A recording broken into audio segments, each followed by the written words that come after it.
Assalamualaikum warahmatullahi wabarakatuh. Selamat pagi, salam sejahtera bagi kita semua. Hari ini kita akan melanjutkan kembali pertemuan minggu kemarin. Secara khusus kita akan membahas mengenai pemikiran ekonomi masa praklasik.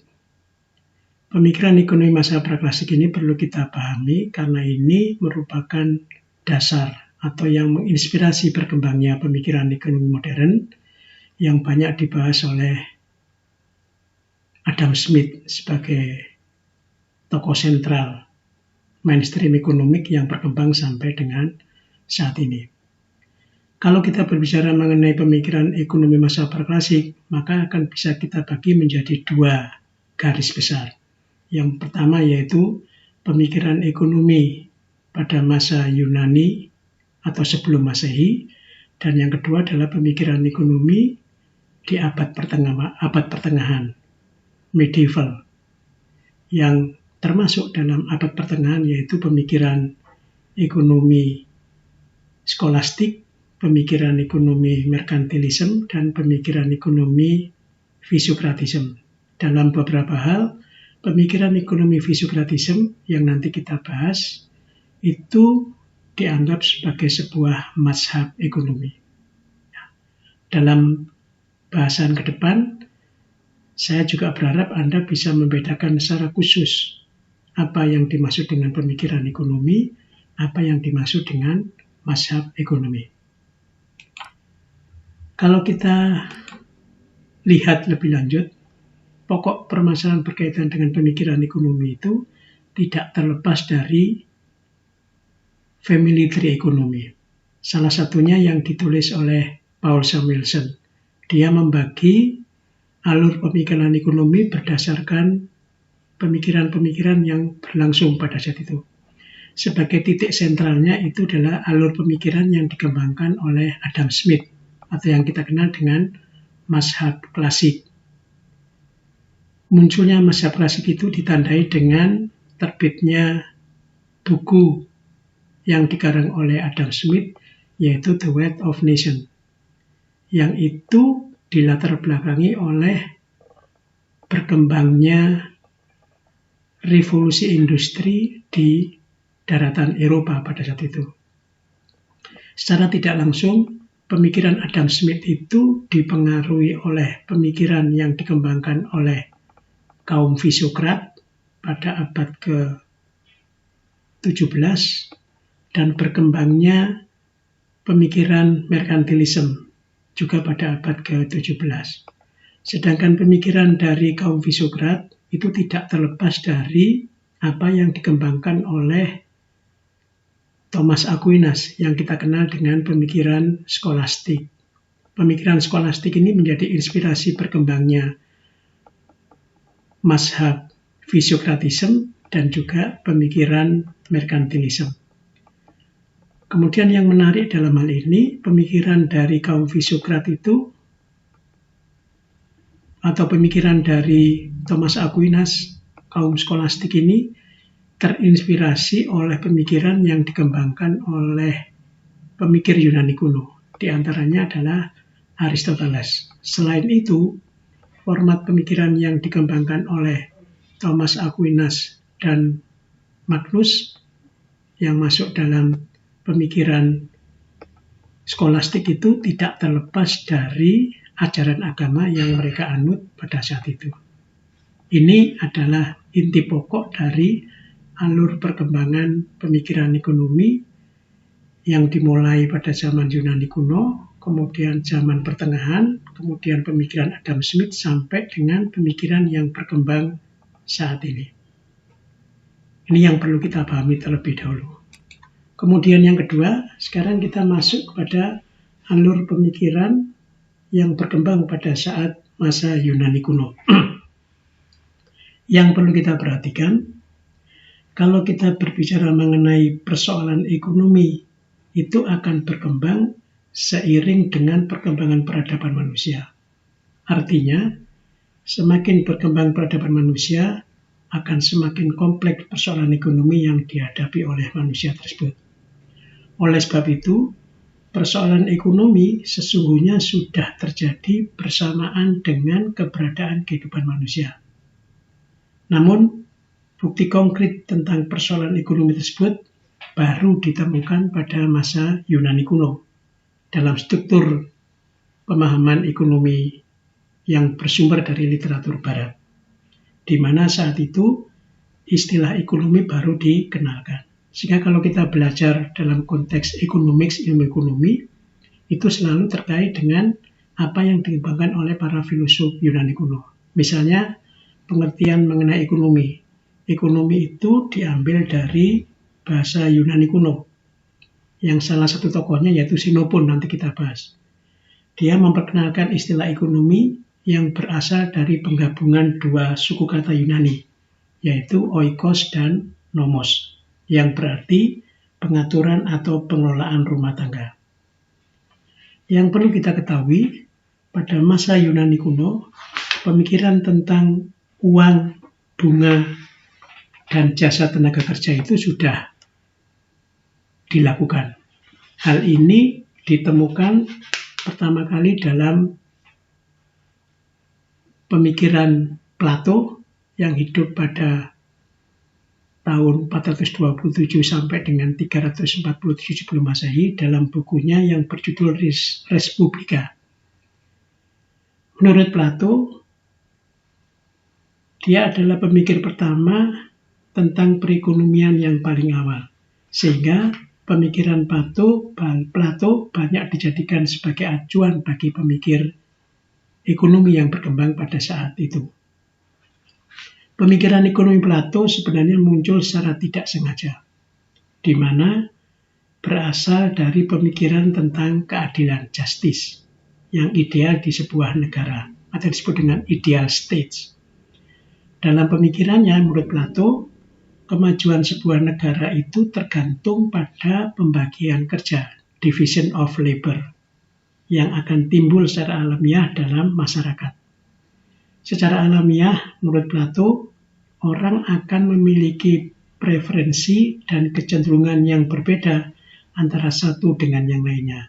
Hal ini mengakibatkan perbedaan bidang pekerjaan yang diamati.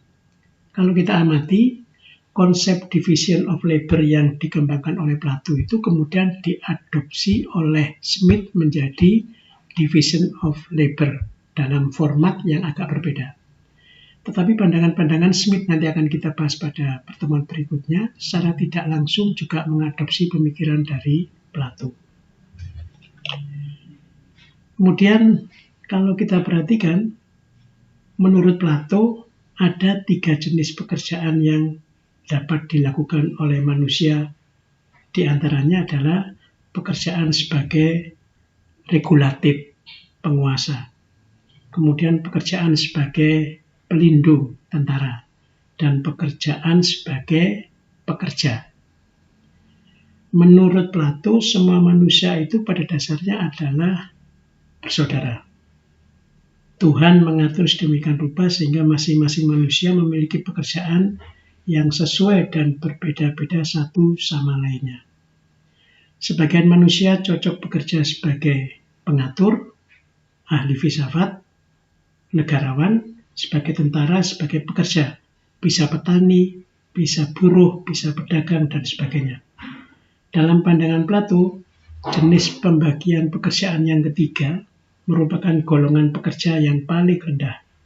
Hal ini disebabkan karena hanya para pekerja yang diperbolehkan untuk mengejar laba dan kekayaan. Sedangkan penguasa dan tentara sebaiknya tidak bekerja demi harta. Artinya mereka tidak diperbolehkan memiliki harta atau kekayaan. Penguasa dan tentara menurut Plato hanya bekerja demi kemakmuran negara atau mereka sebagai pengabdi negara. Kemudian, seperti yang saya jelaskan tadi, pembagian kerja dari Plato sebenarnya mirip dengan pembagian kerja yang dilakukan oleh Adam Smith. Hal ini dikarenakan ide teori division of labor yang dikembangkan oleh Adam Smith berasal sepenuhnya dari pandangan Plato. Apa perbedaan antara keduanya? perbedaan prinsipnya terletak dari tujuan dari pembagian kerja tersebut. Di mana kalau menurut Adam Smith, tujuan pembagian kerja itu atau division of labor adalah untuk memacu pertumbuhan output dan pembangunan ekonomi. Sedangkan tujuan pembagian kerja dari Plato adalah demi pembangunan kualitas manusia. Ya, ini beberapa hal terkait dengan konsep yang dikembangkan oleh Plato. Kita bisa melihat misalnya salah satu poin penting dari pandangan Plato mengenai konsep ideal states. Untuk menjadi negara yang ideal, itu tergantung pada pembagian kerja yang bertujuan untuk membangun kualitas manusia. Agar tercipta kesejahteraan manusia secara merata, maka tiap orang menurut Plato perlu dan berkewajiban mengendalikan nafsu keserakannya untuk memenuhi semua keinginan yang melebihi kewajaran. Itu hal yang diciptakan oleh Plato, meskipun dalam konteksnya tidak sepenuhnya bisa dilihat keberhasilannya. Kemudian dalam alur pemikiran praklasik Yunani, yang kedua adalah apa yang dikembangkan oleh Aristoteles. Aristoteles ini merupakan murid langsung dari Plato. Namun, kalau kita lihat perkembangannya, pemikiran ekonomi dari Aristoteles itu jauh lebih baik dibanding dengan Plato. Aristoteles ini sebagai orang pertama yang memandang ekonomi sebagai suatu bidang tersendiri, sehingga harus dipisahkan dengan bidang lainnya. Kontribusi lain dari Aristoteles itu memberikan pemikiran dasar tentang teori nilai value dan harga, price. Kalau kita perhatikan, dasar logika Aristoteles sebenarnya tidak berbeda dengan Plato, yang memandang bahwa keinginan manusia yang relatif tanpa batas. Jadi konsep dasar dalam pengertian ekonomi. Kemudian kontribusi terbesar dari Aristoteles adalah pemikirannya tentang pertukaran barang, exchange of commodities, dan kegunaan uang dalam pertukaran tersebut.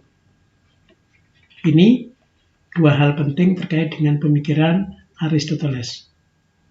Dalam proses ekonomi, Aristoteles membedakan dua bagian, yaitu kegunaan, use, dan keuntungan atau gain. Dibedakan lagi menjadi ekonomia dan krematistik. Ekonomia ini didefinisikan sebagai ilmu ekonomi. Jadi konsep the art of household management, the administration of one's patrimony, the careful husbanding of resources, itu sebenarnya adalah sebuah konsep yang mengaplikasikan penggunaan sumber daya alam atau keterampilan manusia untuk tujuan-tujuan yang bersifat akuisitif. Berdasarkan pandangan Aristoteles, berdagang itu adalah aktivitas ekonomi yang sebenarnya lebih banyak didorong oleh motif faedah, use. Tetapi yang muncul itu lebih ditekankan sebagai upaya untuk memperoleh laba, gain. Artinya dalam konteks seperti ini, Aristoteles itu setuju dengan ekonomia, tetapi tidak setuju dengan krematistik. Apa perbedaan lain pemikiran Aristoteles dengan Plato? Salah satu di antaranya adalah mengenai konsep ekonomi yang dikembangkan. Ini kaitannya dengan Smith, ya, kaitannya dengan Smith. Menurut Smith, ini perbedaannya, yang mendorong aktivitas ekonomi manusia secara pribadi itu lebih dikarenakan untuk memperoleh keuntungan, bukan kegunaan. Nah, ini agak berbeda dengan pemikiran dari Aristoteles yang kita bahas tadi itu. Ini hal penting yang terkait dengan apa yang dikembangkan oleh Aristoteles. Nanti Anda bisa membahas lebih lanjut mengenai inti dari pemikiran Aristoteles. Misalnya dalam konteks seperti ini, konsep pemikiran ekonomi Aristoteles itu didasarkan pada konsep pengelolaan rumah tangga yang baik melalui tukar-menukar. Aristoteles sekali lagi adalah orang yang meletakkan pemikiran dasar tentang teori nilai dan harga, pertukaran barang, exchange commodities, dan kegunaan uang dalam pertukaran tersebut. Dan yang paling penting, Aristoteles adalah salah satu tokoh yang menolak kehadiran uang dan pinjam-meminjam uang dengan bunga. Menurut Aristoteles, uang itu hanya sebagai medium of exchange. Jika menumpuk kekayaan dengan jalan mengambil riba kelebihan dari uang tersebut, maka uang itu menjadi tidak produktif, sehingga akan menimbulkan kesenjangan ekonomi, korupsi, dan pemborosan. Dalam perkembangannya, konsep yang dikembangkan oleh Adam Smith terkait dengan nilai dari uang yang disebut dengan riba itu diperbaiki kembali oleh pendapat dari Adam Smith. Nanti akan kita bahas. Ini titik tolak pemikiran dari Aristoteles. Kemudian yang ketiga, itu adalah pemikiran dari Xenophon. Secara khusus pada awal pertemuan tadi, Xenophon ini yang menggabungkan pengertian istilah ekonomi menjadi oikos dan nomos. Ya, dalam sebuah karyanya yang diterjemahkan dalam bahasa Inggris, On the Means of Improving the Revenue of the State of Athena. Dalam karyanya tersebut, Xenophon menggambarkan kelebihan-kelebihan yang dimiliki oleh negara Athena pada saat itu di Yunani. Secara ekonomis, Athena yang berkembang pada saat itu memiliki potensi untuk menarik para pedagang dan pengunjung dari daerah lain. Para pengunjung menurut Xenophon harus mendapatkan pelayanan yang baik, karena mereka membayar pajak yang akan membawa kemakmuran bagi negara Athena ke depannya. Hal ini menunjukkan bahwa spirit merkantilisme sudah mulai muncul di masa Yunani kuno. Merkantilisme itu adalah sebuah spirit yang menganjurkan melakukan perdagangan antar wilayah. Dalam konteks yang lebih jauh, pandangan Xenophon ini sedikit banyak sesuai dengan pandangan yang dikemukakan oleh Adam Smith terkait dengan masalah perdagangan, yaitu memberikan kebebasan kepada pelaku ekonomi. Hal ini disebabkan dengan berkembangnya perdagangan di suatu negara. Maka secara tidak langsung, kalau masing-masing individu itu diberikan kebebasan untuk melakukan perdagangan, ini akan membawa kemakmuran bagi negara tersebut. Ini. Jadi saya ulang kembali, untuk Xenophon itu menggabungkan pengertian ekonomi menjadi oikos dan nomos. Ini tulisan awal mengenai ekonomi dalam sejarah. Tulisan-tulisan sebelumnya hanya berbicara pada antara laki-laki dan perempuan, desa dan kota, perbudakan, agama, dan pendidikan. Seperti halnya Plato dan Aristoteles, Xenophon memandang bahwa pertanian itu sebagai dasar dari kesejahteraan ekonomi. Meskipun ia juga menganjurkan pentingnya pelayaran dan perniagaan dikembangkan oleh negara. Ini 3 tokoh penting yang masuk dalam alur pemikiran praklasik.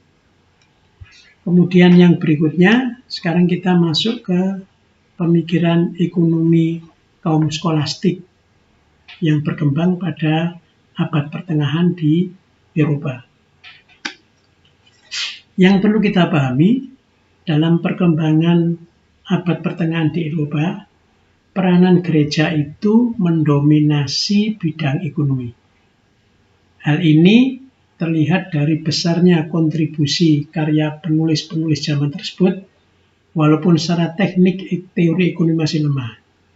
Menurut pandangan mereka, kepentingan ekonomi merupakan subordinat dari pengorbanan, salvation, dan perilaku ekonomi adalah merupakan perilaku pribadi yang terkait dengan aturan moralitas. Dalam beberapa sisi, seringkali kalangan agamawan yang berkembang pada situ, terutama pandangan gereja, itu agak berbeda dengan konsep perdagangan. Jadi, menurut mereka, Tuhan ini agak sedikit never be pledged to God. Jadi perdagangan, the merchant can scarcely or never be pledged to God. Jadi Tuhan ini agak sedikit mengerem mengenai konsep perdagangan. Nah, kita kembali lagi ke kaum skolastik. Tokoh utama dari skolastik itu ada dua. Yang pertama adalah Albertus Magnus yang hidup pada tahun 1206 sampai dengan 1280, dan yang kedua yaitu Thomas Aquinas tahun 1225 sampai 1274. Albertus Magnus itu adalah seorang filosof dari Jerman. Pandangan yang terkenal dari Magnus itu tentang harga yang adil dan pantas, just price, yaitu harga yang sama besarnya dengan biaya-biaya dan tenaga kerja yang dikorbankan untuk menciptakan barang tersebut. Dengan berpatokan pada harga yang pantas dan adil ini, dalam aktivitas tukar-menukar barang harus disertakan unsur yang sifatnya etis. Seseorang yang menetapkan harga yang melebihi biaya-biaya dan pengorbanan lain untuk menciptakan barang dianggap telah melanggar etika dan tidak pantas dihormati. Kalau dalam konteks sekarang kita mengenal ada istilah harga nominal dan harga real. Jadi barang yang dihasilkan itu bisa dilihat dari harga nominalnya, pengorbanan yang dikeluarkan untuk menghasilkan barang itu. Sedangkan harga real itu adalah harga pasarnya. Nah, menurut Magnus, seseorang yang menetapkan harga lebih melebihi dari biaya pengorbanan untuk menciptakan barang itu, maka dianggap melanggar etika atau tidak pantas dihormati. Jadi kalau sistem pasarnya itu cenderung bersifat monopoli, biasanya harga pasar itu akan jauh lebih tinggi dari harga nominalnya. Jadi keuntungan yang diterima oleh monopolis itu akan mengalami peningkatan yang sangat besar. Dalam konteks ke belakang, inilah yang ditentang oleh Albertus Magnus. Berdasarkan pandangan Magnus, dalam melakukan transaksi ekonomi untuk mendapatkan harga yang adil dan pantas dengan mensyaratkan adanya pihak ketiga yang mengontrol harga dalam melakukan transaksi ekonomi. Ada peran negara dalam hal ini. Untuk itu perlu ada institusi yang bisa menjadi hakim dalam transaksi ekonomi tersebut. Dengan demikian, peran institusi dalam transaksi ekonomi bukanlah pasar, ini perbedaannya, seperti yang disampaikan oleh Adam Smith. Namun pada prinsipnya, pandangan Magnus berusaha agar dalam melakukan transaksi ekonomi terjadi secara fair, tidak ada pihak yang dirugikan. Nah, dalam konteks seperti ini, maka sedikit banyak sesuai dengan pandangan dari Adam Smith. Karena menurut Adam Smith, pasar itu akan menciptakan situasi yang serupa dengan konsepsi Magnus, di mana pihak-pihak yang melakukan transaksi ekonomi tidak ada yang dirugikan. Jadi saya selalu mengkaitkan antara pandangan tokoh-tokoh dalam pemikiran skolastik itu dengan apa yang disampaikan oleh Adam Smith. Karena Adam Smith ini adalah merupakan titik sentral dari perkembangan ekonomi modern yang nanti akan kita bahas pada pertemuan lebih lanjut. Tokoh yang kedua dalam aliran skolastik adalah Thomas Aquinas. Thomas Aquinas ini adalah seorang teolog dan filosof Italia. Tapi secara tidak langsung, Thomas Aquinas ini merupakan murid dari Magnus. Yang secara tidak langsung pula, pandangan Thomas Aquinas ini banyak dipengaruhi oleh pandangan dari Aristoteles dan kitab suci yang berkembang pada saat itu, yaitu Injil. Misalnya pemikirannya tentang bunga. Thomas Aquinas sangat mengutuk bunga dan memvonisnya sebagai riba. Dan orang yang melakukan aktivitas pembungaan itu disebut sebagai pendosa. Dalam bukunya yang sangat terkenal yaitu Summa Theologica, Aquinas menjelaskan bahwa memungut bunga dari uang yang dipinjamkan itu adalah sebuah praktek yang tidak adil. Sebab ini artinya sama dengan menjual sesuatu yang tidak ada. Kalau kita perhatikan, pandangan Aquinas ini sebenarnya mirip dengan pandangan Aristoteles yang juga mengutuk bunga, karena bunga itu membuat orang bisa memperoleh uang tanpa melakukan kegiatan usaha. Ini inti penting dari apa yang disampaikan oleh Thomas Aquinas. Kalau kita tarik ke depan misalnya, apakah ada relevansi pandangan Aquinas dengan pandangan yang dikembangkan oleh Smith mengenai konsep bunga? Dalam pandangan Adam Smith, bunga ini merupakan pendapatan yang diturunkan dari kapital oleh seseorang yang tidak mengelola sendiri kapital tersebut, tetapi meminjamkannya kepada orang lain. Oleh karena itu, menurut Smith, konsep laba bermakna dari jumlah dua macam pembayaran, yaitu pengembalian atas modal dan kompensasi karena bersedia menanggung resiko. Dalam pengertian ini, bunga menurut Smith tidak dapat mencerminkan sebagai laba sebagai sesuatu yang utuh, tetapi bunga itu merupakan indikator yang baik bagi laba. Sehingga menurut Smith, tingkat bunga terendah seharusnya masih lebih dari cukup untuk kompensasi kerugian yang mungkin terjadi akibat penggunaan lending modal. Dalam terminologi laba, tingkat laba terendah seharusnya masih lebih dari cukup untuk kompensasi kerugian yang mungkin terjadi akibat penggunaan tenaga kerja. Jadi kalau kita perhatikan, bunga itu memang menjadi suatu hal yang jamak dalam kegiatan ekonomi peminjaman penggunaan modal pada pihak lain. Tapi konteks penentuan berapa besarnya bunga itu yang menjadi titik tekan dalam pandangan Smith. Sehingga menurut Smith, bunga yang rendah itu sebenarnya juga menjadi bagian yang sudah menguntungkan dalam aktivitas perekonomian. Ini kaitan perbedaan sedikit pandangan antara Smith dengan Thomas Aquinas dan Aristoteles mengenai konsep bunga. Ya, sekarang kita ini dua tokoh penting dalam pemikiran skolastik, Aquinas dan Magnus. Kemudian yang berikutnya, sekarang kita membahas mengenai perkembangan pemikiran ekonomi kaum merkantilisme. Salah satu tokoh penting merkantilisme itu adalah Thomas More yang berasal dari Inggris. Buku besarnya itu berjudul England Treasured by Foreign Trade yang berisi mengenai manfaat perdagangan luar negeri. Perdagangan luar negeri itu adalah salah satu upaya untuk meningkatkan kekayaan. Ini artinya sama dengan meningkatkan perdagangan. Yang perlu kita pahami, sebelum abad ke-17 di Eropa, kegiatan ekonomi itu umumnya masih bersifat subsisten ya, untuk memenuhi kebutuhan diri sendiri, kecil. Ya.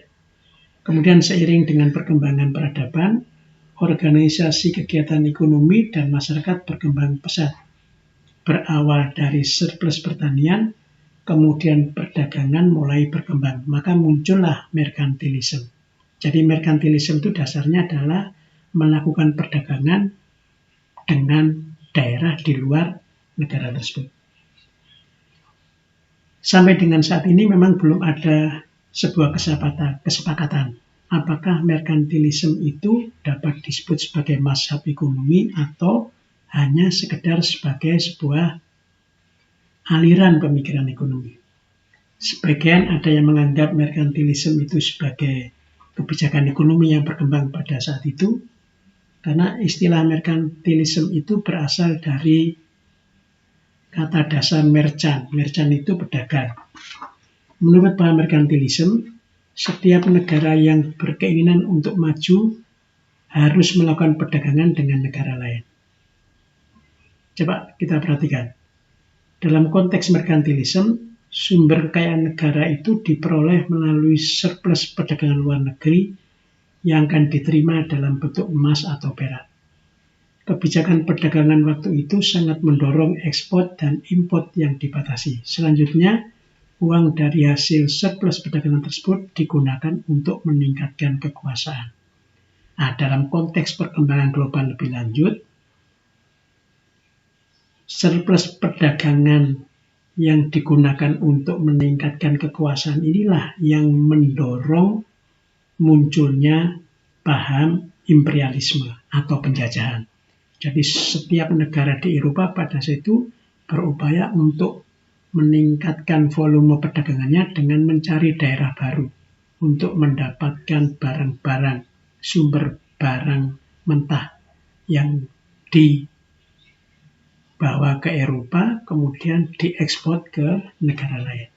Ya, termasuk awal penjajahan di Indonesia misalnya itu juga berkembang karena paham merkantilisme yang mulai marak di Eropa. Datangnya bahasa Portugis, datangnya bangsa Inggris, bangsa Belanda di Indonesia juga tidak terlepas dari berkembangnya pemikiran merkantilisme. Yang perlu kita perhatikan pada masa tersebut, abad ke-17 di Eropa, ini merupakan masa kejayaan khususnya di Eropa. Karena tidak hanya perdagangan tapi juga perekonomian mereka maju pesat. Termasuk juga perkembangan pemikiran ekonomi, baik secara kualitatif maupun secara kuantitatif. Masa era tersebut ditandai dengan banyaknya ahli ekonomi yang menjadi ekonom bagi dirinya sendiri. Every man was his own economics. Setiap orang memiliki pemikiran masing-masing, sehingga sulit untuk digeneralisasikan. Ya, ini yang menjadi sebab kenapa pemikiran merkantilisme itu tidak masuk dalam pengertian mazhab ekonomi. Secara umum, paham merkantilisme ini banyak dianut di negara-negara Eropa, terutama Portugis, Spanyol, Inggris, Perancis, dan Belanda. Salah satu tokoh yang terkenal yaitu Thomas More dari Inggris, Jane Bodin, Jean-Baptiste Colbert, C. William Pitt, dan David Hume dari Inggris. Pada dasarnya, mereka memiliki pemikiran yang hampir sama, yaitu pentingnya kebijakan dalam perdagangan internasional yang berarti harus ada campur tangan pemerintah dalam proses perdagangan internasional tersebut. Jadi mereka membutuhkan legitimasi negara untuk melakukan aktivitas perdagangan ke luar negeri.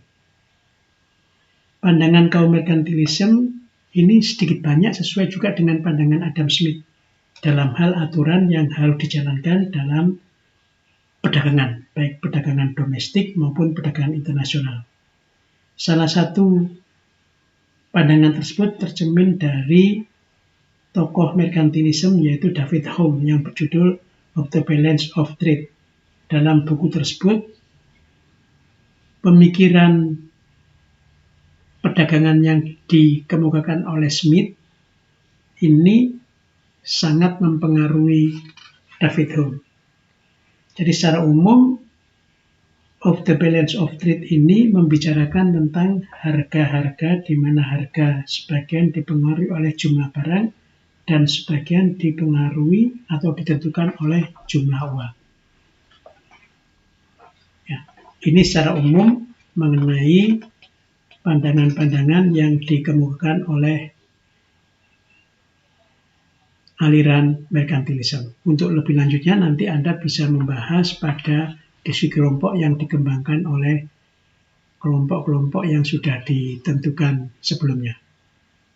Kemudian yang terakhir itu pemikiran ekonomi mazhab fisiokrat. Pemikiran kaum fisiokrat mengenai sistem ekonomi itu berakar pada falsafah dasar dan haluan pandangan bahwa penataan ekonomi seharusnya diatur menurut kekuatan-kekuatan hukum alam. Kaum fisiokrat percaya bahwa sistem perekonomian itu mirip dengan alam yang penuh harmoni. Setiap tindakan manusia dalam memenuhi kebutuhannya masing-masing selalu akan selaras dengan kemakmuran masyarakat. Kalau menurut Quesnay yang ada dalam slide ini, ditunjukkan dalam tableau ekonomi François Quesnay, di mana Pendapatnya mengatakan bahwa manusia itu mempunyai kebebasan. Biarkan mereka itu melakukan yang terbaik bagi dirinya masing-masing. Pemerintah tidak perlu terlalu campur tangan, dan alam akan mendorongnya untuk menyeimbangkan dan mengatur sedemikian rupa sehingga semua pihak akan merasa terpuaskan. Atau dikenal dengan istilah economic harmony and general welfare yang bisa terwujud. Pemikiran dari kaum Fisokrat ini merupakan awal mula berkembangnya konsep laissez-faire, laissez-passer. Let do, let pass. Biarkan semua terjadi, biarkan semua berlalu. Dari perekonomian bebas yang menyerahkan segalanya kepada mekanisme pasar yang itu dikembangkan oleh Adam Smith pada fase selanjutnya. Tanpa adanya intervensi pemerintah, maka semua tindakan manusia akan berjalan secara harmonis, otomatis, dan bersifat self-regulating. Bagi kaum Fisokrat, alam, dalam hal ini tanah, merupakan sumber daya produksi yang memiliki kemampuan untuk menghasilkan produksi dalam jumlah dan mutu yang melebihi, mampu menciptakan surplus dari penggunaan bahan mentah dan peralatan yang digunakan dalam proses produksi. Karena itu mereka mengutamakan arti pentingnya sektor pertanian. Kegiatan pertanian dianggap sebagai satu-satunya sektor produktif yang menghasilkan suatu surplus produksi secara neto untuk masyarakat. Ini adalah pandangan utama dari kaum Fisokrat. Kemudian dalam konteks yang lebih luas, kaum Fisokrat ini menganggap sumber kekayaan negara adalah sumber daya alam. Agak berbeda dengan Smith ya. Kalau Smith itu memandang kekayaan negara itu bersumber pada aktivitas usaha dari seluruh bangsa dalam suatu negara yang dilakukan dari tahun demi tahun dan yang dapat menyediakan segala kebutuhan dan kemudahan. Kekayaan tersebut menurut Smith dapat ditingkatkan berdasarkan keterampilan tenaga kerja dan penggunaan tenaga kerja secara efisien, juga berdasarkan perimbangan yang tepat dalam proses produksi antara jumlah tenaga kerja yang menghasilkan useful labor dan jumlah tenaga kerja yang sebenarnya tidak menghasilkan non-useful labor. Kalau kita telaah pemikiran Fisokrat mengenai penggunaan lahan, ini sedikit banyak sejalan dengan pemikiran Adam Smith.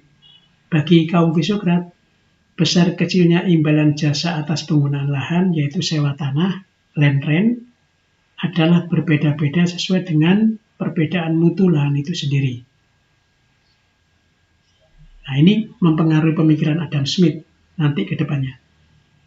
Termasuk sebenarnya juga pandangan Adam Smith tentang besar kecilnya sewa lahan yang juga sangat tergantung pada produktivitas lahan tersebut. Walaupun menurut Smith imbalannya atas penggunaan lahan termasuk jasa dianggap tidak sebagai faktor yang menentukan harga, melainkan suatu residu sisa hasil dari harga barang. Bagian residu itu ternyata juga jatuh ke tangan pemilik tanah. Kapitalis ini yang dikritik sepenuhnya oleh Adam Smith.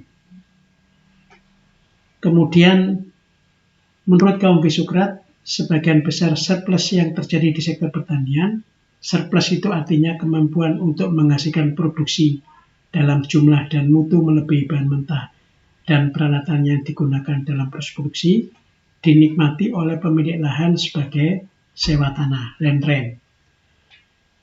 Rent tersebut akhirnya bertumbuh menjadi akumulasi modal. Ini hal-hal yang terkait dengan konteks yang dikembangkan oleh kaum Fisokrat. Ya. Yang paling penting menurut kaum Fisokrat, pandangan itu terkait dengan bertumbuhnya keuntungan menjadi akumulasi modal itu yang menginspirasi Adam Smith sehingga muncul konsep besar mengenai capital accumulation theory atau teori akumulasi modal yang dikembangkan oleh Smith. Yang untuk selanjutnya modal yang terpupuk tersebut merupakan sumber modal untuk pertumbuhan industri selain juga untuk sektor pertanian itu sendiri. Jadi ini konsep dasar yang dikembangkan oleh mazhab Fisiokrat. Jadi kalau kita simpulkan secara umum, kaum Fisiokrat itu terkenal dengan rule of nature-nya. Pemikiran kaum Fisiokrat mengenai sistem ekonomi itu berdasarkan pada falsafah dasar bahwa penataannya seharusnya diatur menurut kekuatan hukum alam. Bagaimana caranya? Beri kebebasan manusia, biarkan mereka melakukannya terbaik bagi dirinya masing-masing. Pemerintah tidak perlu terlalu campur tangan, dan alam yang dengan sendirinya akan menyeimbangkan dan mengatur sedemikian rupa hingga tercipta economic harmony dan general welfare akan dapat terwujud. Ini sebenarnya ke depan yang menginspirasi paham laissez-faire yang dikembangkan oleh Adam Smith. Jadi asal mulanya dari mazhab Fisiokrat. Ya, saya kira ini bahasan kita pada pagi hari ini. Sebagai kesimpulan akhir, alur pemikiran yang dikembangkan oleh tokoh-tokoh praklasik, baik pada masa Yunani kuno, termasuk juga abad pertengahan Eropa itu, menginspirasi berkembangnya pemikiran ekonomi modern yang tersentral pada pemikiran Adam Smith. Nah, itu nanti bisa Anda kembangkan lebih lanjut di diskusi kelompok sesuai dengan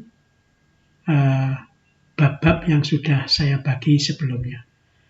Sebagai bahan akhir untuk pertemuan hari ini, dari apa yang saya paparkan tadi, Anda bisa melihatnya lebih lanjut di beberapa buku sebagai bahan referensinya. Ada di bukunya Poli, Tonggak-tonggak Sejarah Pemikiran Ekonomi, atau sebagian juga saya ambil di Perkembangan Pemikiran Ekonomi Delyavnov. Anda bisa menggunakan Perkembangan Pemikiran Ekonomi dari Sumitro Joyo Hadikusumo. Ini sebagai referensinya. Kemudian yang terakhir, ini sebagai bahan diskusi, Anda kerjakan menurut kelompok yang sudah dibentuk, kelompok 1 sampai dengan kelompok 12, Anda memberikan jawaban ringkas dari beberapa pertanyaan berikut yang saya rangkum dari alur pemikiran praklasik yang sudah saya bahas sebelumnya. Ini, nanti silahkan dibaca dan ditelaah sendiri berdasarkan referensi yang sudah saya berikan. Ada 8 soal. Ya. Bagaimana nanti Anda menjawabnya? Nanti akan saya buka Google di link Google Classroom. Ya. Kemudian Anda kerjakan sesuai dengan kelompok yang sudah ada. Bukan individu, tetapi kelompok. Ya, saya kira itu pertemuan pada pagi hari ini. Semoga apa yang saya sampaikan bisa bermanfaat. Kalau ada kurang lebihnya,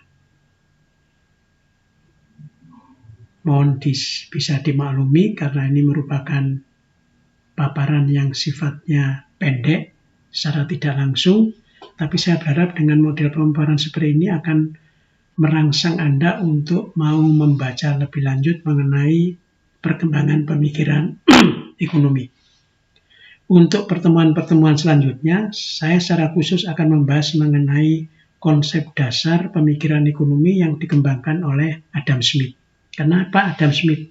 Karena Adam Smith ini dianggap sebagai titik sentral berkembangnya pemikiran ekonomi yang bisa kita rasakan sampai dengan saat ini. Jadi awal mulanya, sumber inspirasinya berasal dari Adam Smith dalam buku monumentalnya yaitu The Wealth of Nation. Dalam satu tinjauan literatur barat, ya ini, tinjauan literatur barat.